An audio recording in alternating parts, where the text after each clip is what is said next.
ವಿಧಾನಸಭಾ ಕಲಾಪದಲ್ಲಿ ಇವತ್ತು ಸೀಟ್ ಶೇರಿಂಗ್ ವಿಚಾರ ಸ್ವಾರಸ್ಯಕರ ಚರ್ಚೆಗೆ ಕಾರಣ ಆಗಿದೆ. ಉಪಮುಖ್ಯಮಂತ್ರಿ D K Shivakumar SM. Krishna ಅವರ ಬಗ್ಗೆ ಮಾತನಾಡ್ತಾ ಇದ್ದಂಥ ಸಂದರ್ಭದಲ್ಲಿ ಪ್ರಸ್ತಾಪ ಮಾಡಿದಂಥ ಒಂದು ವಿಚಾರ ಈಗಿನ ಸೀಟ್ ಶೇರಿಂಗ್ ವಿಚಾರಕ್ಕೆ ಹೆಚ್ಚು ಹೋಲಿಕೆಯಾಗ್ತಾ ಇತ್ತು. ಅದನ್ನು ಅವರು ಪ್ರಸ್ತಾಪ ಮಾಡಿದ ಕೂಡಲೇ ಆರ್ ಅಶೋಕ್ ತಮ್ಮ ಮಾತಿನಲ್ಲೇ ತಿವಿದಿದ್ದಾರೆ, ವ್ಯಂಗ್ಯವಾಡಿದ್ದಾರೆ. ಡಿ ಕೆ ಶಿವಕುಮಾರ್ ನಾನು ಎಸ್.ಎಂ. ಕೃಷ್ಣ ಅವರ ಕ್ಯಾಬಿನೆಟ್ ಅಲ್ಲಿ ಹೇಗೆ ಸಚಿವನಾದೆ ಅನ್ನೋದನ್ನು ವಿವರಿಸ್ತಾ ಇದ್ದರು. ಜ್ಯೋತಿಷ್ ಒಬ್ಬರ ಮಾತು ಕೇಳಿದ್ದು, ಆನಂತರ ಎಸ್.ಎಂ. ಕೃಷ್ಣ ಅವರನ್ನ ಕನ್ವಿನ್ಸ್ ಮಾಡಿದ್ದು, ಬಾಗಿಲಿಗೆ ಒದ್ದಿದ್ದು, ಇದೆಲ್ಲವನ್ನ ಕೂಡ ಪ್ರಸ್ತಾಪ ಮಾಡಿದ್ರು. ಆಗ ಆರ್ ಅಶೋಕ್ ಎಸ್.ಎಂ. ಕೃಷ್ಣ ಅವರ ಕ್ಯಾಬಿನೆಟ್ ಅಲ್ಲಿ ನೀವು ಈ ರೀತಿ ಮಂತ್ರಿ ಆದ್ರಿ, ಈಗ ಮುಖ್ಯಮಂತ್ರಿ ಹೆಂಗಾಗ್ತೀರಿ? ಈಗಲೂ ಬಾಗಿಲಿಗೆ ಒದೀತೀರಾ ಅಥವಾ ಈಗಲೂ ಜ್ಯೋತಿಷಿಯ ಮಾತು ಕೇಳಿ ಬಾಗಿಲಿಗೆ ಒದೀತೀರಾ ಅಂತೆಲ್ಲ ಪ್ರಶ್ನೆ ಮಾಡಿದ್ರೆ ಇದು ಸ್ವಾರಸ್ಯಕರ ಚರ್ಚೆ ಕಾರಣ. ಅಸ್ಟ್ರಾಲಜರ್ ಫೋನ್ ಮಾಡಿದೆ, ಗುರುಗಳೇ ದ್ವಾರಕನಾಥ್ ಅಂತ ಒಬ್ಬ ಇದ್ದಾರೆ, ಅವ್ರಿಗೆ ಫೋನ್ ಮಾಡಿದೆ. ಅವರು ಲೆಕ್ಕ ಹಾಕ್ಬಿಟ್ಟು ಒದ್ದು ಕಿತ್ಕೋಬೇಕು ಅಂದ್ರು, ನಿನ್ಗೆ ಅಧಿಕಾರ ಬೇಕಾದ್ರೆ ಒದ್ದು ತಗೋಬೇಕು ಅಂತ. ಏನ್ ಮಾಡೋದು ಅಂತ ಅಂದ್ಬಿಟ್ಟು ಕೊನೆಗೆ ಜಯಚಂದ್ರ ಇದ್ದ ಒಬ್ಬ ಪಿ ಎ ನನಗೆ ಫೋನ್ ಮಾಡಿದೆ. ಇವತ್ತು ಆ ಪಿ ಎನ್ ಇಟ್ಕೊಂಡಿದ್ದೀನಿ, ಅವ್ರ ಹತ್ರ ಇದ್ದವ್ ನನ್ನ ಹತ್ರ ಸೇರಿಸ್ಕೊಂಡಿದ್ದೀನಿ. ನಾನು ಒಬ್ಬ ಪಿ ಎ, ಶ್ರೀಧರ್ ಅಲ್ಲ ಬೇರೆ ಒಬ್ಬ ಪಿ ಎ ಇರ್ತಿದ್ರು, ಅವ್ರು ಪಿ ಎಸ್ ಇದ್ರು, ಇಟ್ಕೊಂಡಿದ್ದೀನಿ. ಸೊ ನಾನು ಜಯಚಂದ್ರ ಇಬ್ರು ಓದೋ ಬಾಕ್ಲು ಒದ್ದಿದ್ದೆ ನಾನು. ಇವನ್ ಜಯಚಂದ್ರ ಗಡಗಡ ಅಂತ ನಡುತ್ತಾ ಇದ್ದಾರೆ, ಇಲ್ಲೇ ಕೂತಿದ್ದಾನೆ, ಗಡಗಡ ಅಂತ ನಡುತ್ತಾ ಇದ್ದಾರೆ. ಮಲಗಿದ್ದವ್ರು ಎದ್ದು ಬಂದ್ರು, ಸಾಹೇಬ್ರೆ ನಾವು ಯಾವನು ಇಲ್ಲದೆ ಹೋದಾಗ ನಿಮ್ ಜೊತೆ ಇದ್ದೀವಿ, ರಾಜ್ಯಸಭಾ ಮೆಂಬರ್ ಮಾಡಿದ್ದೀವಿ, ನಮ್ದು ಋಣ ಇದೆ, ನಿಮ್ಮ ಅನುಭವ ಇದೆ, ಋಣ ಇದೆ. ನಿಮ್ನ PCC ಪ್ರೆಸಿಡೆಂಟ್ ಮಾಡಿದೀವಿ, ನಿಮ್ನ ಚೀಫ್ ಮಿನಿಸ್ಟರ್ ಮಾಡಿದೀವಿ. Without me there is no government ಅಂದೆ. ಏ Jayachandra, do you agree with me word? You can't take swearing without me. If you want to take swearing, only with me. ಇಲ್ಲಾಂದ್ರೆ ಯಾರು ಇಲ್ಲದೆ ಒಳ್ಳೆ ನಾನು ಇರಬೇಕು ಅಂತ ಹೇಳಿದೆ. ಆ ತರ ನಡೀತು. ಕೊನೆಗೆ ರಾತ್ರಿ ಗವರ್ನರ್ ಸ್ಪೀಕರ್ ಕೊಟ್ಬಿಟ್ಟಿದೆ, ಇವ್ರಿಗೆ ಗವರ್ನರ್ ಹೊರಟೋಗಿದೆ, ಟೈಮ್ ಫಿಕ್ಸ್ ಆಗಿದೆ, ಏನೆಲ್ಲ ಶಾಮಿಯಾನೆಲ್ಲ ಆಗ್ತಾ ಇದಾರೆ ಅಲ್ಲಿ. ನಥಿಂಗ್ ಡೂಯಿಂಗ್ ಅಂದೆ. Without me you can't run a government ಅಂತ ಹೇಳಿದೆ. ಏನ್ ಹಿಂಗೆ ರುದ್ರಾವತಾರ ಆಡ್ತಾ ಇದೆ? ರುದ್ರಾವತಾರ ಅಲ್ಲ ಸ್ವಾಮಿ, ಜನ ನನ್ನ ಬಗ್ಗೆ ಏನ್ ಮಾತಾಡ್ತಾ ಇದ್ದ ಗೊತ್ತು, ಅದೆಲ್ಲ ಸಾಧ್ಯ ಇಲ್ಲ ಅಂತ ಹೇಳಿದೆ. ಅದಕ್ಕೆ ಈ ಜಯಚಂದ್ರ ಸಾಕ್ಷಿ. ಸೊ ಆಮೇಲೆ ಕೊನೆಗೆ ಬೆಳಗ್ಗೆ ಆಮೇಲೆ ಮಿಸಸ್ ಕೃಷ್ಣ ಫೋನ್ ಮಾಡಿದ್ರು, ಇಲ್ಲ ನಿನ್ಗೆ ನಾನು ವಿಚಾರಿಸಿ ನಮ್ಮ ಜೋಯಿಷ್ ಹತ್ರ ನಿನ್ಗೆ ಟೈಮ್ ಸರಿ ಇಲ್ಲ, ಸ್ವಲ್ಪ ತಾಳ್ಮೆಯಿಂದ ಇರು ಅಂತ. ತಿರ್ಗಿ ಅವ್ರ ಮಗಳು ಹೇಳಿದ್ರು, ಅಮ್ಮ ಅದೆಲ್ಲ ಬಿಟ್ಬಿಡಿ, ನಾನು ನನ್ನ ಜ್ಯೋತಿಷ್ ಹತ್ರ ವಿಚಾರಿಸಿದ್ದೀನಿ, ನಾನು ಇವತ್ತು ಮಂತ್ರಿ ಇಲ್ಲ, ನನ್ನ ಮಂತ್ರಿ ಇಲ್ಲ, ನಾನಿಲ್ಲ ಅಂದ್ರೆ ಈ ಸರ್ಕಾರ ಇಲ್ಲ ಅಂತ ಹೇಳಿದೆ. ಕೊನೆಗೆ ಆಯ್ತು ಅಂತ ಹೇಳಿ ಕೊನೆಗೆ ಬೆಳಗಿನ ಜಾವ 6 ಗಂಟೆಗೆ, ಬೆಳಗ್ಗೆ 2 ಗಂಟೆಯಿಂದ 6 ಗಂಟೆ ಜಗಳ ಮಾಡಿ ಗವರ್ನರ್ ಫೋನ್ ಮಾಡಿ ಸ್ಟಾಪ್ ಮಾಡಿಸಿ ಸ್ವೇರಿಂಗ್ ಸೆರೆಮನಿನ. ತಿರ್ಗಾ ಹೈಕಮಾಂಡ್ಗೆ ಹೋಗಿ ಹೈಕಮಾಂಡ್ ಹತ್ರ ಮಾತುಕತೆ ಮಾಡಿ ತಿರ್ಗಾ ನಾವೆಲ್ಲ ಸೇರಿ ಮಂತ್ರಿ ಆದವು. ಮಾಡ್ತೀರಾ ಅಂತ ಇವಾಗೂ ಹಿಂಗೆ ಮಾಡ್ತೀರಾ? ಅದೇ ಪಿಕ್ಚರ್ ಬರ್ಬೇಕಾ ಈಗ? ಯಾಕಂದ್ರೆ 2.5 ಆಯ್ತಲ್ಲ ನೋಡಪ್ಪ. ಇವಾಗೂ ಹಂಗೆ ಈಗ ನೀವೊಂದು ಮಾತು ಹೇಳಿದ್ರಿ, ಅಲ್ಲಲ್ಲ ನಿಮ್ ಬಗ್ಗೆ ನಾನು ಹೊಗಳ್ತಾ ಇದ್ದೀನಿ, ನೀವೊಂದು ಹೇಳ್ದಿ, ನಮ್ಮ ಅಸ್ಟ್ರಾಲಜಿ ಹೇಳಿದ್ರು ರೋಷ ಆಕ್ರೋಶ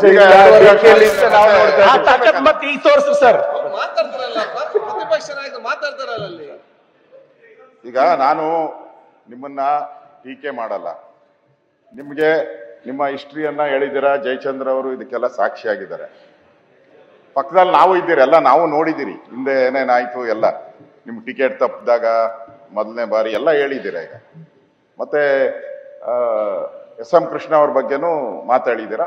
ನಾನು ಇವತ್ತು ಹೇಳ್ತೀನಿ, ಅವರಿಂದ ನಿಮ್ಗೆ ಒಂದು ಒಳ್ಳೇದಾಗಿದೆ, ಪ್ರಶ್ನೆನೇ ಇಲ್ಲ. ಸೊ ತಾವು ಒಂದು ಮಾತು ಹೇಳಿದ್ದೀರಾ, ಕಿತ್ಕೊಬೇಕು ಅನ್ನೋದು, ಒದ್ದು ಕಿತ್ಕೊಬೇಕು ಅಂತ. ಅಂದ್ರೆ ಪಾಠ ಇಲ್ಲಿರೋರ್ಗೆಲ್ಲ ಅದೇ ಪಾಠನ, ಇಲ್ಲಿರೋರ್ಗೆಲ್ಲ ಅದೇ ಪಾಠನ ಒದ್ದು. ಈಗ ನೀವು ಯಾವಾಗ ಒದ್ದು ಕಿತ್ಕೊಂತೀರ ಆ ಪದವಿನ, ಮುಖ್ಯಮಂತ್ರಿ ಪದವಿನ ನೀವೇ ಹೇಳಿದ್ರೆ, ಯಾವಾಗ ಒದ್ದು ಕಿತ್ಕೊಂತೀರಾ? ಯಾವಾಗ ಮುಹೂರ್ತ ಫಿಕ್ಸ್ ಮಾಡಿದ್ದಾರೆ? ನಿಮ್ಮ ಜ್ಯೋತಿಷ್ಯರು ನಿಮ್ಗೆ ಒದ್ದು ಕಿತ್ಕೊಬೇಕು ಅಂತ ಹೇಳಿದ್ದಾರೆ. ನನಗಿರೋ ಪ್ರಕಾರ, ನನಗೂ ನೀವೆಲ್ಲಿ ಹೋಗ್ತೀರಾ ನನಗೂ ಗೊತ್ತಿದೆ, ನೀವೆಲ್ಲಿ ಹೋಗ್ತೀರಾ ಅದು ಗೊತ್ತಿದೆ ನನಗೆ ಅವ್ರು ಹೇಳಿದ್ರು. ನನಗೆ ಇವ್ರಿಗೆ ಯಾರು ಇಲ್ಲ, ಹೌದು, ಇವ್ರು ಯಾರಿಗೆ ಹೇಳಿದ್ರು ಅವ್ರು ನನ್ಗೆ ಗೊತ್ತಿದೆ. ಅವ್ರಿಗೆ ಹೇಳಿದ್ರು, ನನಗೆ ಡಿ ಕೆ ಶಿವಕುಮಾರ್ ಅವ್ರಿಗೆ ನಾನು ಹೇಳಿದ್ದೀನಿ, ನೋಡಪ್ಪ ನೀನು ಜನವರಿ ಒಳಗಡೆ ಆದ್ರೆ ಆಗ್ತೀಯಾ, ಇಲ್ಲ ಅಂದ್ರೆ ಆಮೇಲೆ ಕಷ್ಟ ಇದೆ ಅಂತ. ಅದಕ್ಕೆ ಯಾವಾಗ ಒದ್ ಕಿತ್ಕೊಂತೀರಾ? ಜನವರಿ ಒಳಗಡೆ ಒದ್ ಕಿತ್ಕೊಂತೀರೋ. ಆಮೇಲೆ ಇವ್ರ ಗ್ರಹಗತಿ ಸರಿ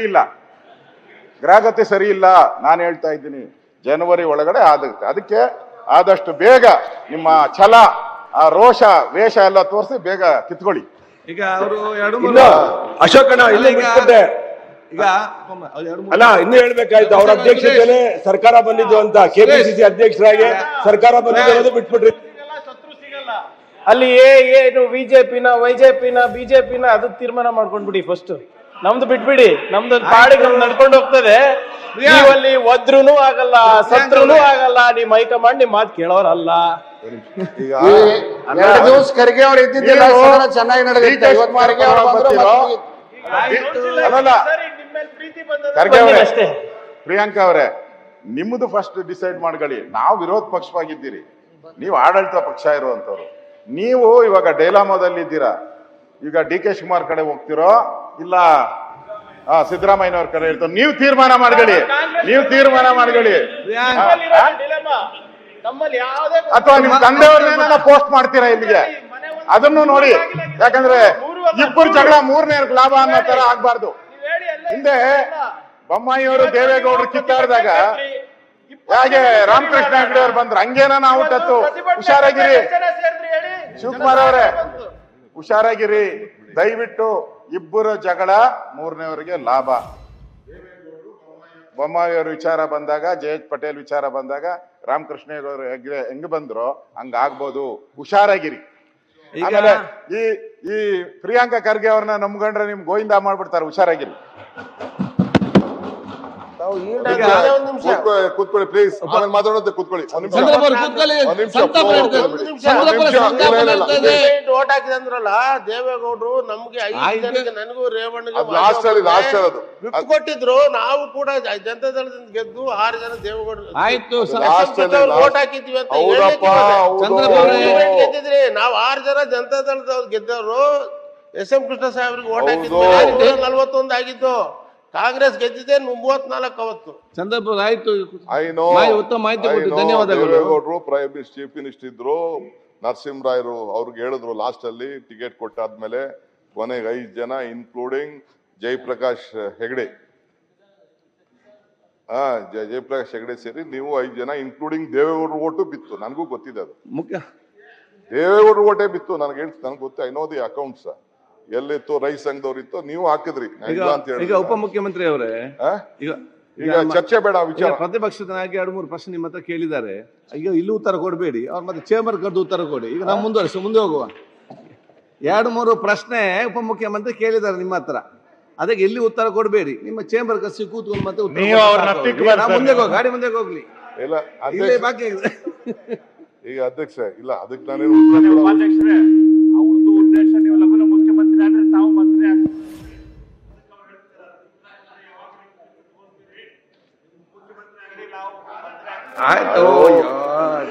ನನಗೆ ಅಷ್ಟಾಲಜರ್ ಹೇಳಿದ್ದು ಅವತ್ತು ನಿಮ್ಮ ನೇತೃತ್ವದೊಳಗಡೆ ನಮಗೆ ಮೀಸಲಾತಿ ಸಿಗಲಿ, ನಿಮ್ಮ ನೇತೃತ್ವದೊಳಗಡೆ ನಮ್ಗೆ ಮೀಸಲಾತಿ ಸಿಗಲಿ. ಬೇಗನೆ ಆಚೆ ಕಡೆ ಬನ್ನಿ ಸರ್. ಈಗ ಅವತ್ತು ಅದೇ ಅಷ್ಟಾಲಜರು ಎಸ್ ಎಂ ಕೃಷ್ಣರವ್ರನ್ನ ರಾಜ್ಯಸಭೆ ಮಾಡ್ಬೇಕಾದ್ರೆ ಅವ್ರು ಗೈಡ್ ಮಾಡಿದ್ರು. PCC ಪ್ರೆಸಿಡೆಂಟ್ ಆಗ್ಬೇಕಾದ್ರು ಗೈಡ್ ಮಾಡಿದ್ರು, ಅವರೇ ಮಾಡಿದ್ರು. ಆವತ್ತಿನ ಕಾಲದಲ್ಲಿ ನಾನು ಏನು ಇಲ್ಲದೆ ಹೋದಾಗೆ ನನಗೆ ನಾ ಇನ್ನ ಮಂತ್ರಿನೇ ಇರಲಿಲ್ಲ, MLA ಇರಲಿಲ್ಲ. ನೀನು ಇಷ್ಟು ವರ್ಷ MLA ಆಯ್ತೀಯಾ, ತಿರ್ಗಾ ಮಂತ್ರಿನೂ ಆಯ್ತೀಯಾ, ನೀನ್ ಟಿಕೆಟ್ ಸಿಗಲ್ಲ ಅಂತಾನೂ ಹೇಳಿದ್ರು. ನಾನು ಮಂತ್ರಿ ಆಗಿದ್ದಾಗೆ ನಿಂಗೆ ಟಿಕೆಟ್ ಸಿಗಲ್ಲ ಅಂತ ಕೂಡ ಹೇಳಿದ್ರು. ಹಾಗೂ ಹೇಳಿದ್ದಾರೆ ಈ ರಾಜ್ಯದಲ್ಲಿ ನನಗೆ ಯಾವ್ದು ಏನೇನು ಸ್ಥಾನ ಸಿಕ್ಕಿದೆ ಅಂತಾನೂ ಹೇಳಿದ್ದಾರೆ. ನಾನು ಈಗ ಅದನ್ನ ಚರ್ಚೆ ಮಾಡೋದು ನಾನು ಹೋಗುದಿಲ್ಲ, ಅವಶ್ಯಕತೆ ಇಲ್ಲ. ಪರ್ಸನಲ್ ಆಗಿ ಮಾತಾಡೋಣ, ಅದನ್ನ ಆಮೇಲೆ ರೂಮಲ್ಲಿ ಮಾತಾಡೋಣ. ನೀವು ದಯವಿಟ್ಟು ಪರ್ಸನಲ್ ಆಗಿ ಒಂದು ಮಾತಾಡಬೇಡಿ ಸರ್ ಅವ್ರ ಜೊತೆಗೆ. ಕೆಲವೆಲ್ಲ ಏನೇನೋ ನಿಮ್ ವಿಚಾರ ಹೇಳಿರ್ತಾರೆ. ಅದು ಪರ್ಸನಲ್ ಆಗಿ ಮಾತಾಡ್ಬೇಕು. ನಾನು ರೂಲಿಂಗ್ ಕೊಡ್ತಾ ಇದ್ದೇನೆ ಅಧ್ಯಕ್ಷ. ಭಯ ಇದೆ ಸೀಟ್ ಮೇಲೆ, ಹೊಸ ಸೀಟ್ ಮಾಡಿಸಿದ್ದೀರಲ್ಲ, ಇನ್ನೊಂದ್ ಸ್ವಲ್ಪ ದಿನ ಕೂತ್ಕೊಬೇಕು ಅಂತ ಆಸೆನಾ, ಹೋಗ್ಬೇಕು ಅಂತ ಆಸೆನಾ? ಅಶೋಕ್, ನಾನು ಅವ್ರು ನನಗೆ ಹೇಳಿದ್ರೆ ನಿಮ್ಮಲ್ಲಿರೋ ಒಂದು 25-30 ಜನ ಶಿಫ್ಟ್ ಆಗ್ಬಿಡ್ತಾರೆ.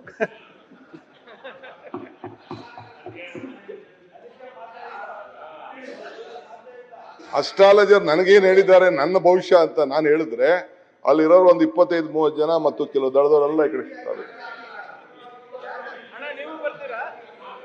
I don't want to disclose.